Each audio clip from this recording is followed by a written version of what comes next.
Күнбағышны кенене 500-600 гектарлар сменаға суқтырабыз. Тірлік қырлар бар енді бізде бетінде. Өзіңіз білесіз, яғым түшімдер болмады. Шындық білен мұнда өзімізде 6725 гектар күнбағыш. Олар арасында тірлік қырлар бар енді. Бар 20 центнер датчыға гектарынан, бар 10 центнер датчыға.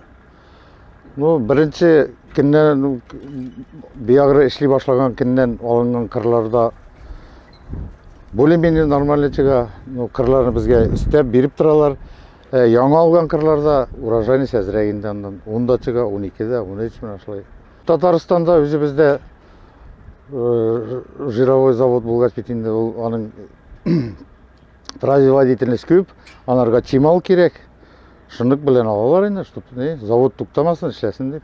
Алып кетіп баралар, әлгері бітәлмелер, машиналар түрлі ерлерге берелер. Жетіп бітмегенде, бетінде шылай салып тұрабыз да құрғандан. Анар машиналар көбейгеч құрғандан тиеп алабыз. Бұнда 14 комбайн біздің бегенге секінде пока. Машиналар.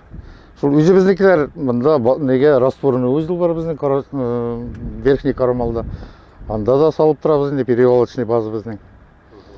Экстрені керекенде қырғада салып тұрабыз. Ерте білен сағат 7-де шығабыз енді ішке. Сағат 8-ге халық, кешке 8-ге халық ішлейбіз. Күнге 15-20 бункер сұқтырабыз. Яқшы çıga. İlgeride яқшы қып-қыры 6% влажность білен алабыз.